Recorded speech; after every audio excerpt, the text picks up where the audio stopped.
Ooh, what up, no? It is another Tuesday. This is Knockouts and Three Counts, and you know the drill. Before we get to it, we got to tell you about the people that help bring this show to you, and that is our friends over at Potter's Tree Service. If you're in the need for tree trimming, tree removal, storm damage cleanup, all those things, Potter's Tree Services got you together with that, but they also will cut your lawn for you. As you can see in this video, they got you covered. Anything that's got to do with a tree, Ace of Potter and Potter's Tree Service is the way to go. Don't look for Hacksaw Jim Duggan. Hit Ace of Potter up. Get you and your tree together.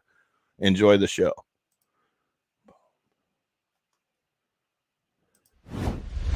This is the Ring of Honor, a.k.a. Shane T, boy, the baddest champion you ever seen, boy. This is Mitten Anderson. This is good old JR Jim Ross, and you are listening. You're listening to Knockouts and Three Counts. We got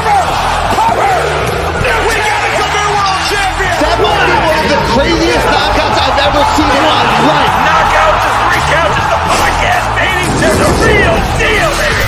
Knockouts and Three Counts starts now.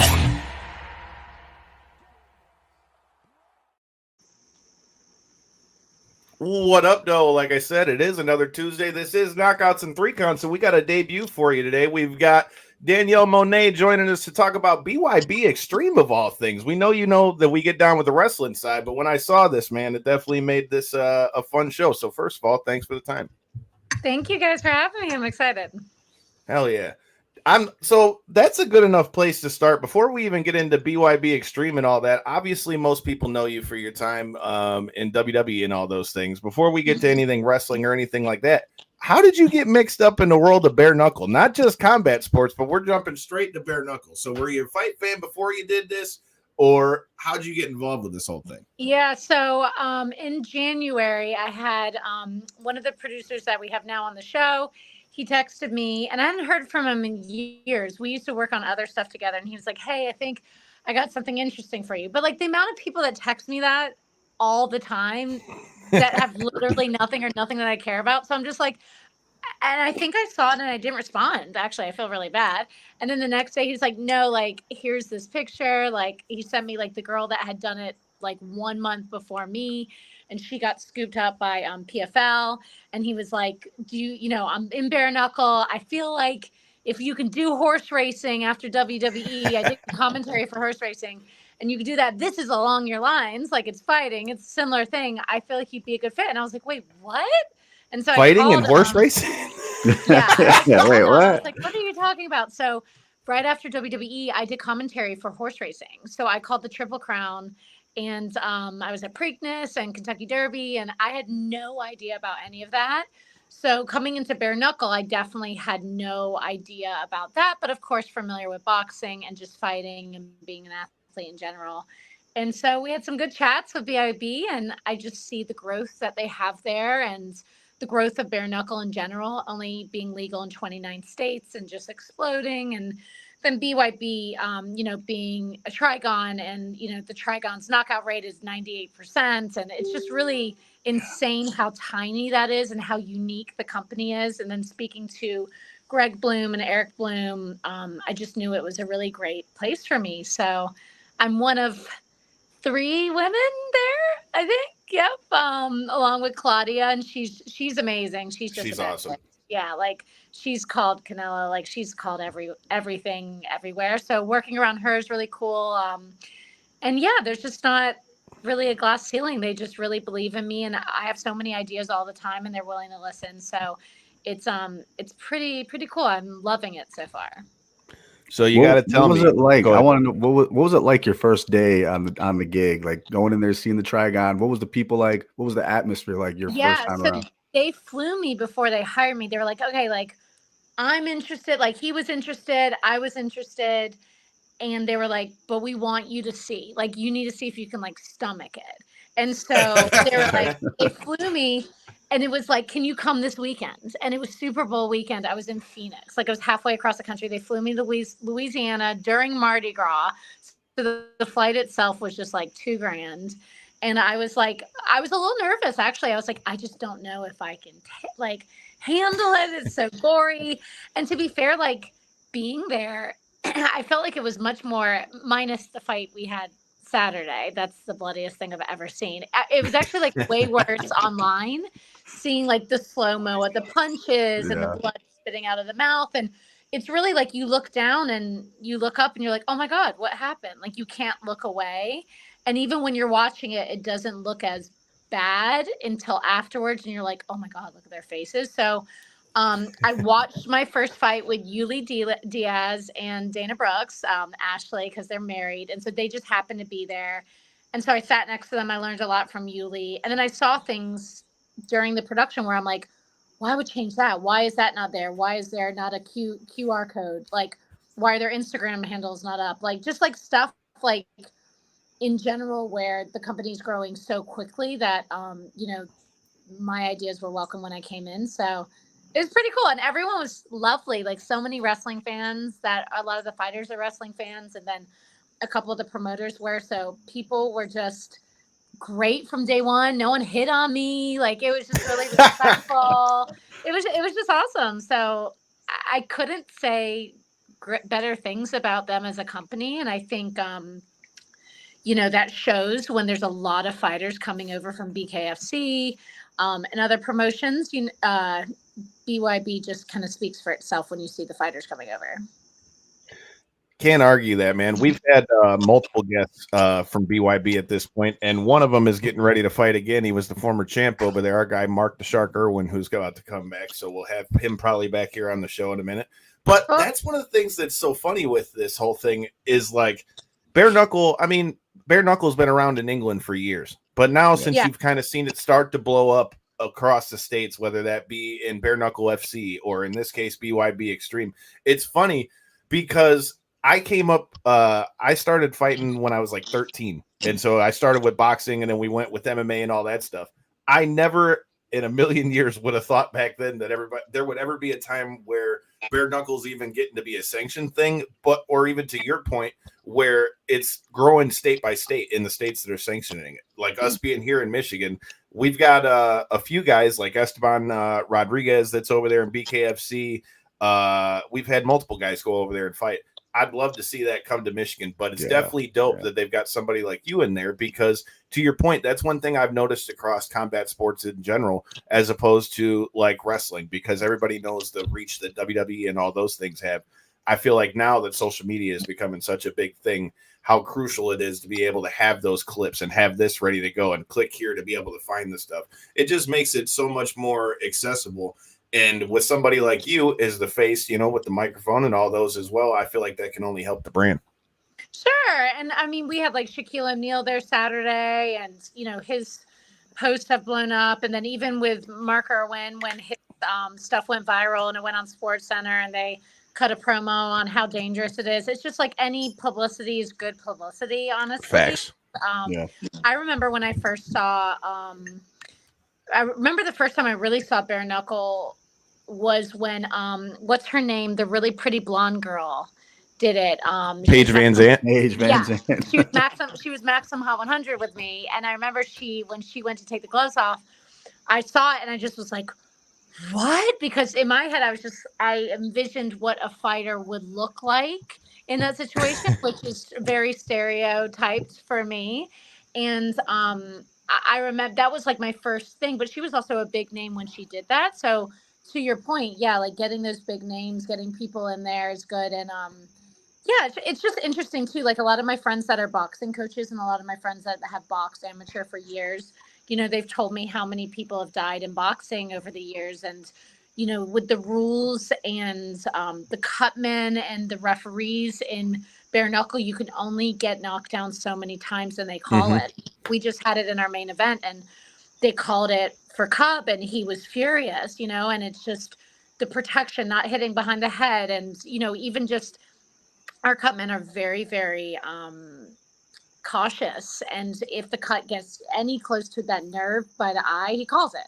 And he's like, I'm not having my guys go blind. It's like, we're not doing it. So the crowd really boos and it sucks for us too. And like the first 3 fights get called in the first and I'm like, oh God, but it is like the longevity of the fighters. And I've heard a lot of the fighters talk about how BYB treats them as people and not just money makers. And, eventually people, they see the salacious, big, crazy clips, but eventually people will learn about it and learn that the protection about it. But the girl that just bled on Saturday, I only post the crazy gruesome stuff, so everyone's like, I can't believe you do this. I'm like, I need to post just some normal stuff to like make people realize it's not that insane.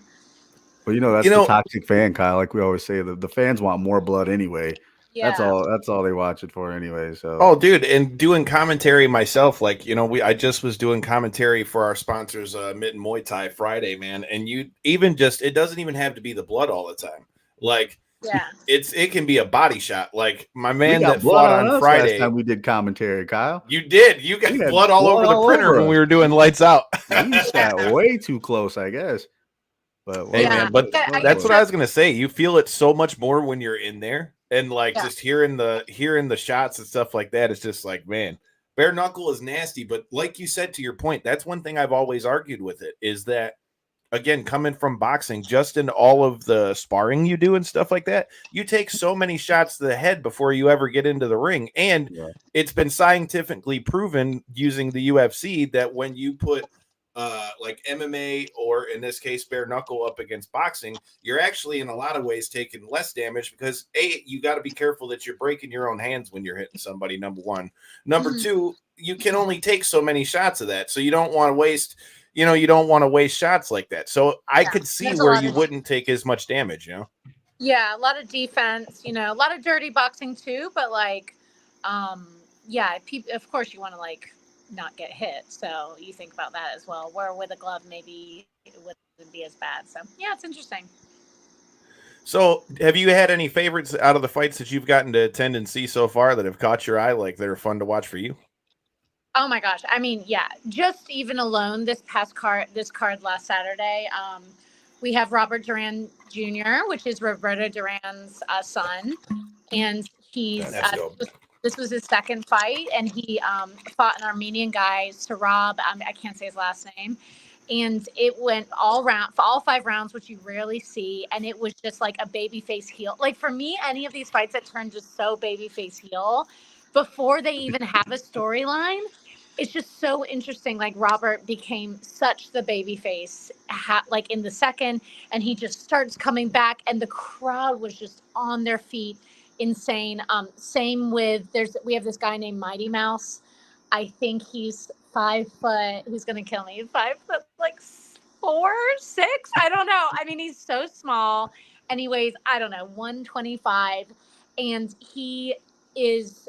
They just love him, and he kept getting up, and he kept getting up to the point where you're like, there is just no way. And then he would get up, and the crowd erupted in Jacksonville, like erupted. And afterwards, I told him, I was like, you lost, but that is a win. Like you just got so famous, you just gained so many people. Like the amount of times he got up, and he's just progressed so much since his first fight that I saw him at.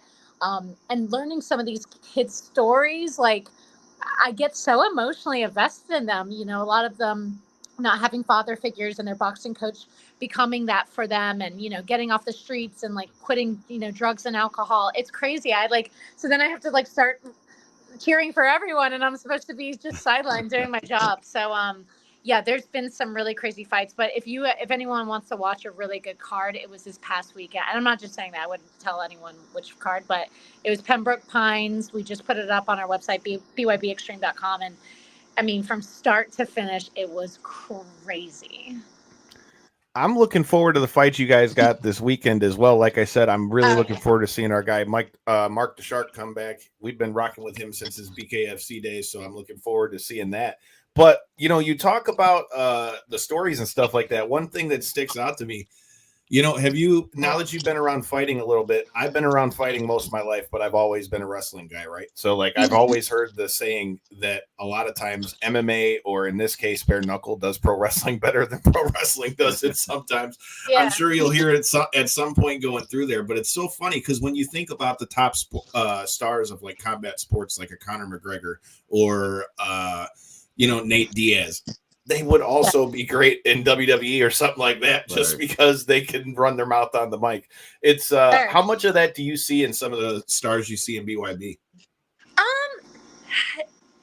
Not really, like they could not really. It's really interesting. Like almost everyone that is in the fighter interviews before, we get nothing from them. Like they're so stoic, and they almost say nothing. Ryan Jett was the one that put the banana in the guy's face, like Cub Hawkins' face, the weigh in, and Snoop Dogg posted it had like 10 million followers, and he can talk so much shit, and like he is crazy on the microphone.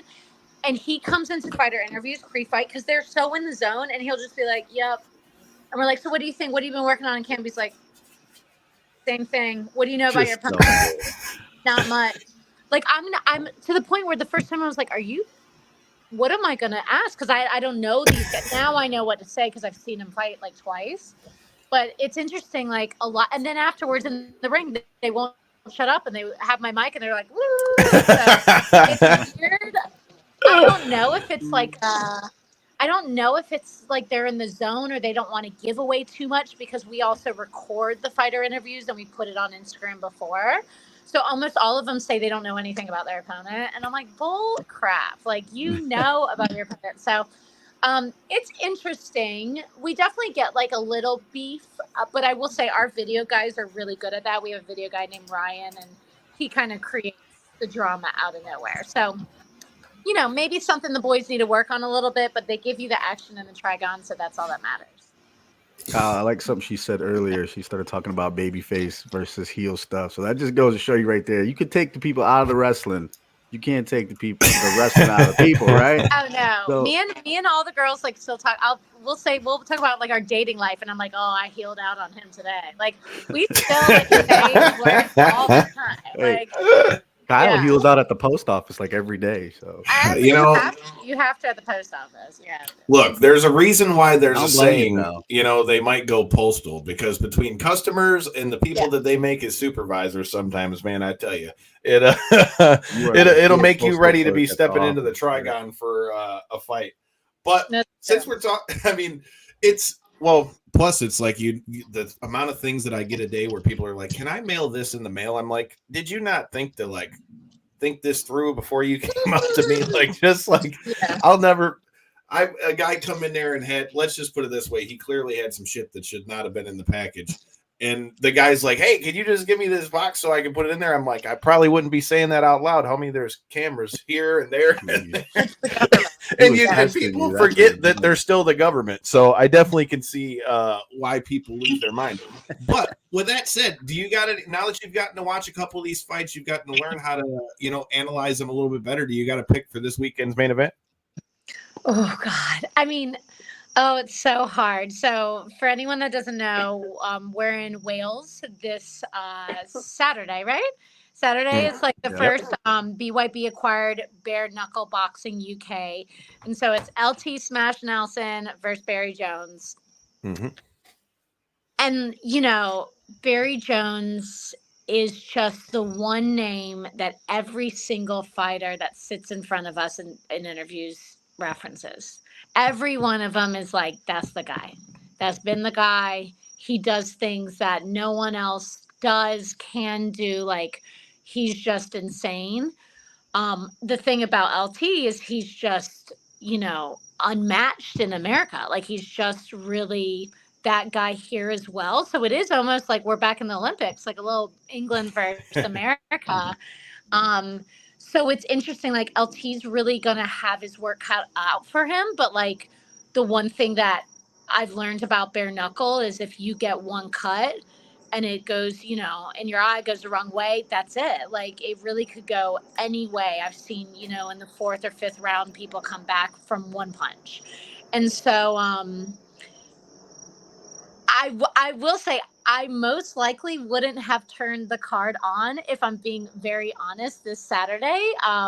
But I'm going to watch the main. Like it's really, and I'm not like a crazy psycho fan. So I imagine the numbers will be really well. I haven't seen Barry fight except for tape, so I can't call it. What do you guys think? I got Nelson, man. I've been watching I've I been love watching that a lot fight. of his fights leading up to this, but you are very correct in saying that, you see the same thing in BKFC with Mick Terrell, who's the heavyweight champ over there. Now that you're starting to see like the UK bare knuckle scene integrate with our scene over here, man, it makes for some dope matchups. And Jones is definitely somebody, like you said, to your point.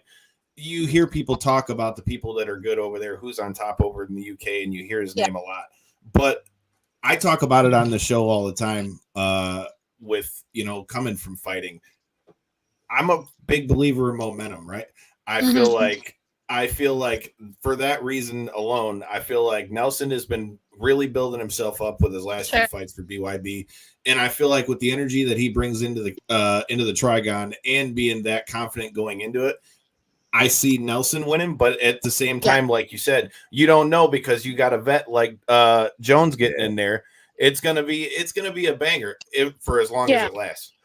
yeah, and he's great. I love LT too. So like that's another thing too. It's like I know these people now. So if he does win, I mean, it's really gonna just solidify.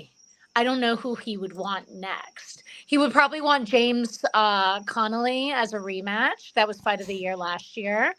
And I know a lot of people want him, but yeah, it'll be pretty entertaining. I personally don't know who will beat Gustavo Trujillo now that he's our heavyweight champion. I don't think there's any promotion that has anyone that could fight him, like that could beat him, even BK. I'm not gonna lie, that surprised me too, because Ike Villanueva was supposed to come on the show before that fight, and we were talking about it. I mean, I watched him in the UFC and everything else, and I mean, he's adapted to bare knuckle pretty much as good as I've seen, anybody lately do that. And to see him go down like that, I'm like, okay, shit, this dude's got something. Because he hasn't even shown anything. Like no one's tested him. It's insane. Like I don't see who will take his title. And someone was telling me BKFC's heavyweight champ, the only loss he has is Gustavo. And so you may want to fact check that one, but like that's what I've been told. And so it's just interesting. It's just I don't know who will ever beat him. He's just the Cuban assassin. He really truly is. That Instagram handle. What a name too. Yeah. I mean, with a name like that, he's got to be ready to win. Dude. But, we've talked a few times about, you still having the wrestling bug, and you talk about still talking to a lot of the girls and stuff like that. Mm-hmm. Now that you've been out for a while, you got to tell me, what are your thoughts on how WWE seems to have just like skyrocketed again? Because we got to cover the Royal Rumble and Survivor Series. And we were just there, both J-Bone and I, he's got the damn hat on. We were just there for SummerSlam. So, with you watching on the outside, how much do you keep up with wrestling, and what do you think about what we're seeing right now? Yeah, I mean, it's awesome. Like always around WrestleMania time, it's going to just be great. So, like I always expect March, April, May just to be insanity. And like, so this last Mania I watched on the floor. I got like a backstage. They were going to help me come in, but then I got Chelsea Green's backstage pass. And so I just went on the floor and I watched the whole thing. And it was just incredible. Like it was, I can't believe I was there. Like, it was just the best WrestleMania ever. Like I believe. So for it to keep going and Money in the Bank have been so great and SummerSlam been so great, that's awesome, because I do think wrestling ebbs and flows. And like there's things for me where Forbidden Door last year with AEW was one of my favorite pay-per-views last year under WrestleMania. Like that Forbidden Door with when Ospreay first came over, like start to finish, and I'm not really well versed in the New Japan guys at that time, but then that got me into it. And so I wasn't a fan of the Forbidden Door bringing in like the AAA like A guys. I just think it's like a New Japan AW thing, but that's a personal preference.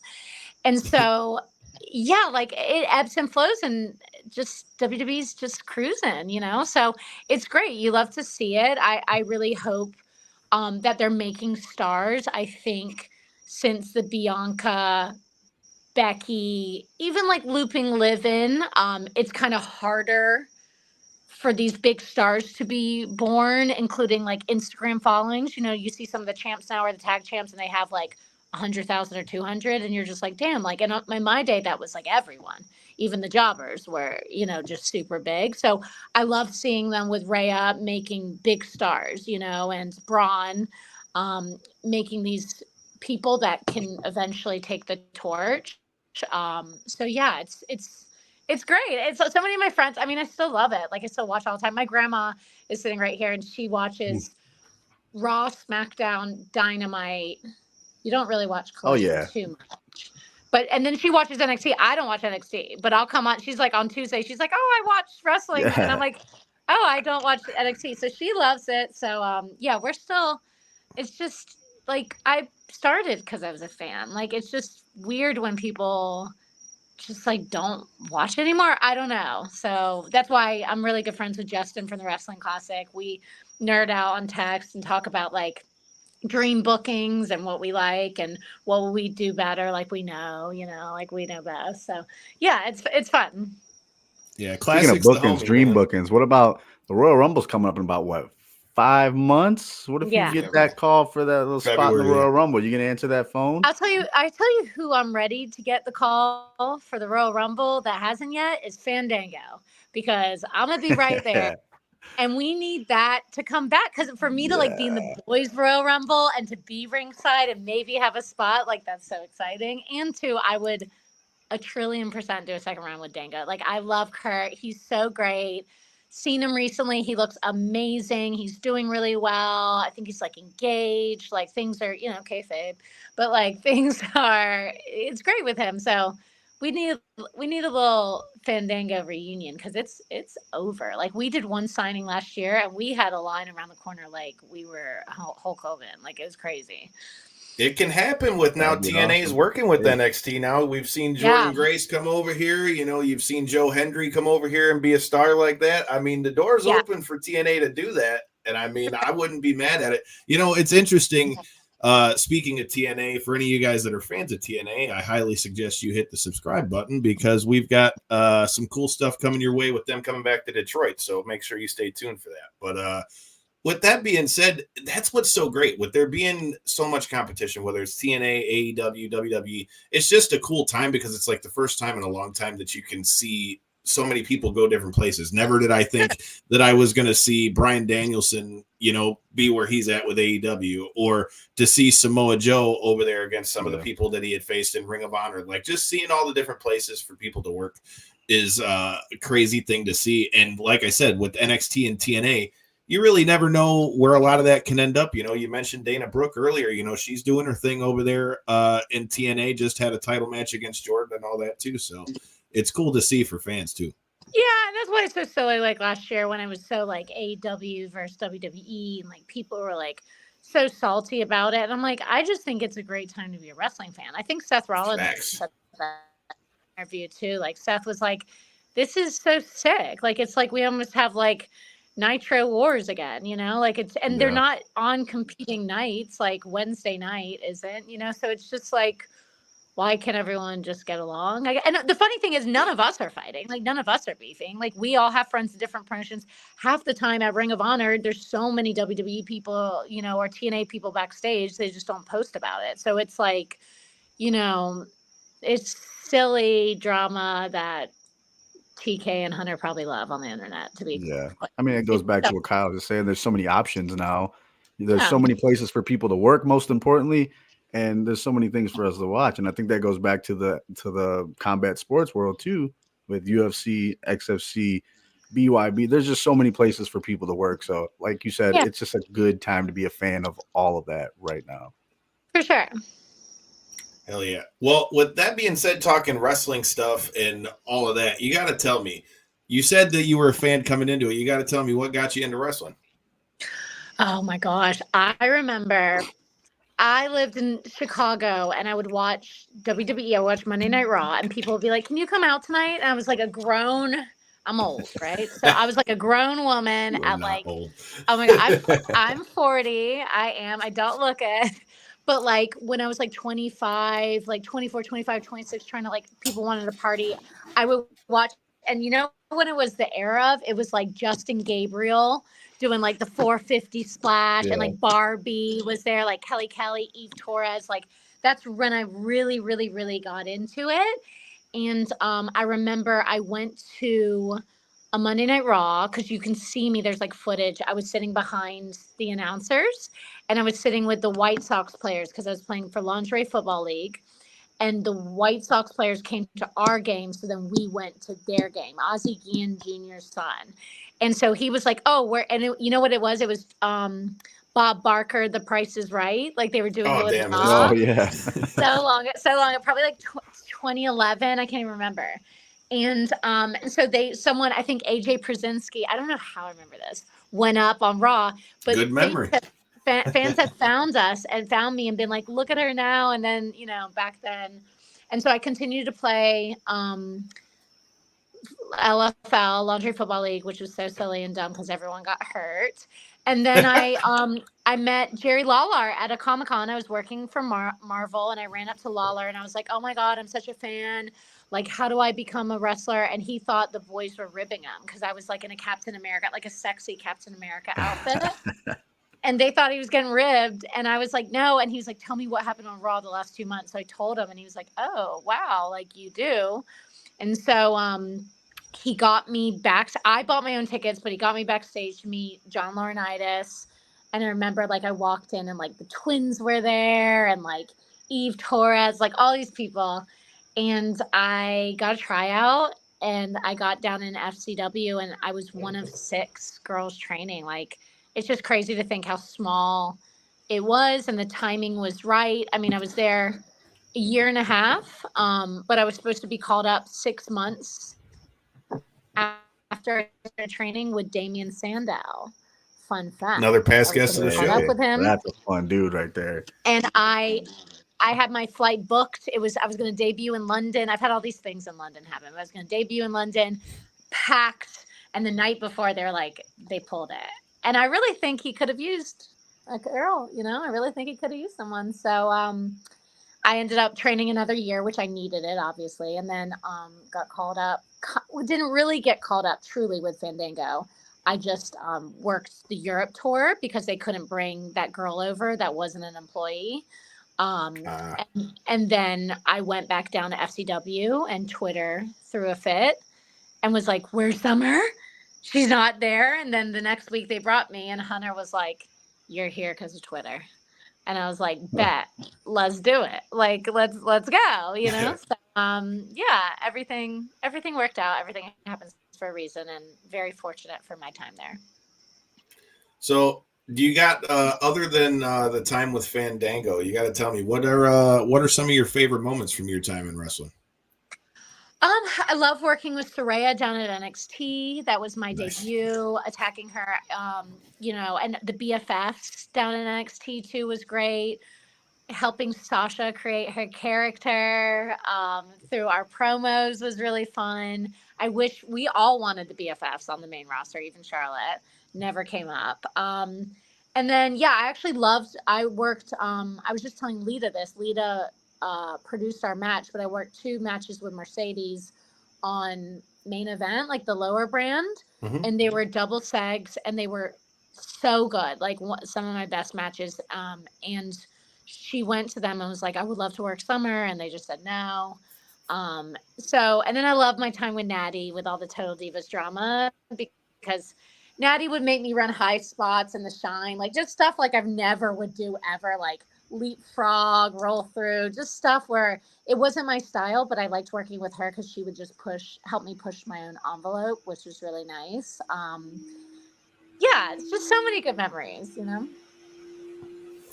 Hell yeah. Well, you got to, we talked about the Royal Rumble, and I love what you're doing with BYB, but are you kind of at a spot now with wrestling as far as that goes to be like, you're kind of just, if something happens, it happens, or are you closing the door with wrestling? I don't know. I mean, the full-time grind, I respect everyone there. I hate when girls and guys are like, never say never.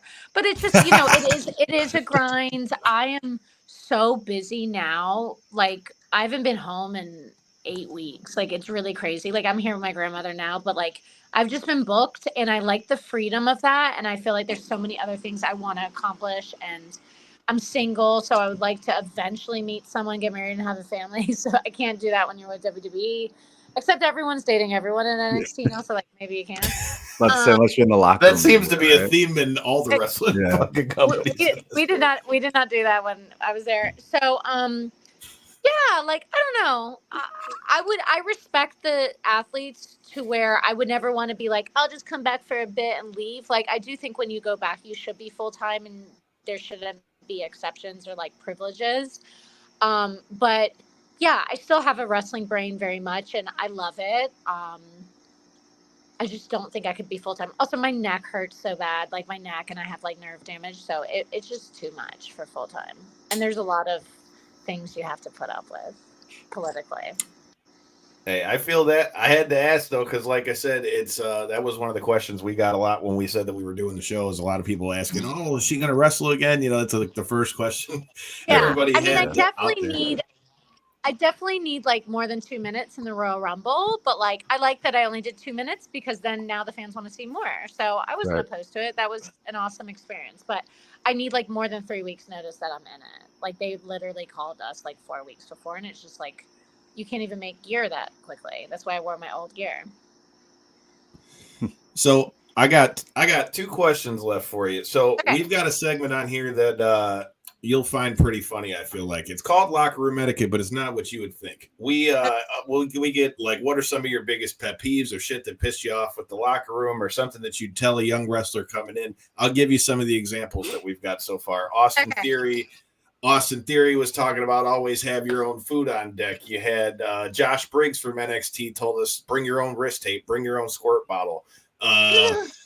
Just wash your gear. Make sure Ninja Max said, always keep sure you're training. Keep your baby mama out the locker room. Yeah, it's a whole bunch of different ones.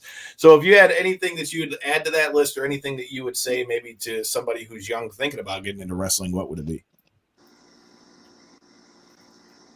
Yeah, I think if you share a locker room, like saying hi to everyone is important, which you would be shocked. Like, I just think like it's respectful just to say hi to everyone. And also, like, I don't know, putting your stuff in the corner first and like making sure everyone that's been there longer than you has a space, or like, I would never just like put my stuff everywhere, like I would be like, okay, let me make sure Vicky Guerrero has her section and whoever was in there, like just the hierarchy. It's just nice. And the cleaning up late, like cleaning up after yourself. And or I don't know, because we didn't do this, but towards the end people started doing this, but leaving early, I just think it's so rude.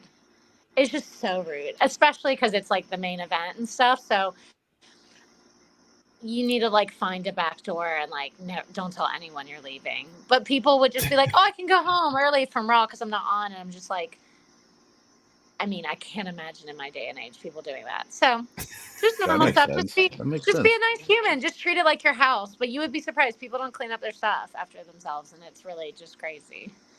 That doesn't surprise me at all, working with MMA. Like I said, I get to do a lot of commentary and stuff like that. And when you see the arena after we walk out of there, it looks like a fucking bomb hit it half the time.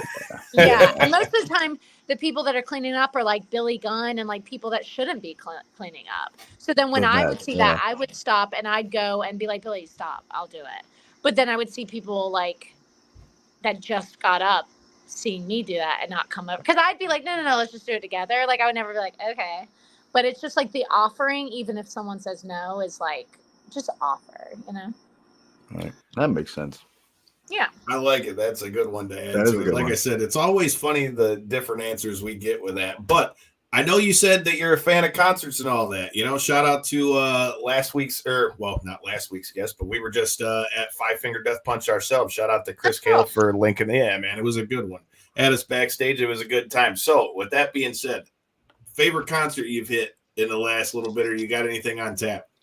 Oh my gosh. So I haven't been to too many concerts post-COVID, but I did go to Brooks and Dunn last summer in Nashville, and they're like 74 and still get it. Like when Neon Moon came on, I was like, yeah, that's my favorite. No way he's hitting this note. There's no way. And he hit it. And they are old. Like they are old, and they're old because they partied. So I was really shocked with that. And then I think I went to, and like they're just so good live. They're always great live. But yeah, I haven't been to too many concerts. I need to get out to some. See, there you go. You know, Yeah. you said you're out and single, man. Go get you some concerts before it gets cold again. No, But I have to go to Zach Bryan before he stops. Like I feel like he's been touring for like a year and a half now, so I'm sure he's closing down. But I gotta go see Zach Bryan. Yeah. I think J-Bone and I got a couple on tap. Like I said, we just did the Five Finger concert, and then we did Limp Bizkit the week before that. Cool.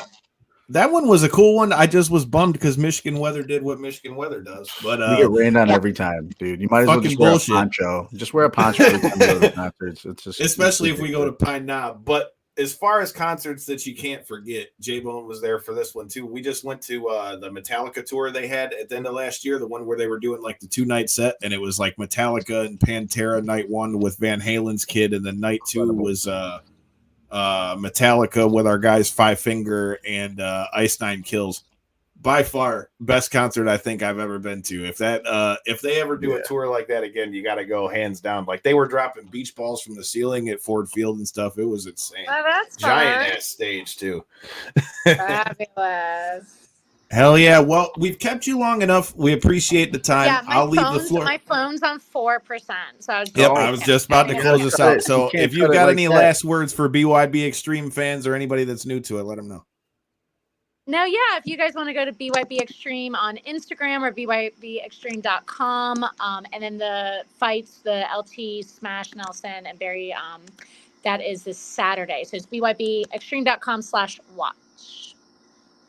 Make sure you're watching it. Until next time, and in the in-between time, hit that subscribe button. Shout out to our sponsors, Potter's Tree Service, and we will see you this Thursday. Peace.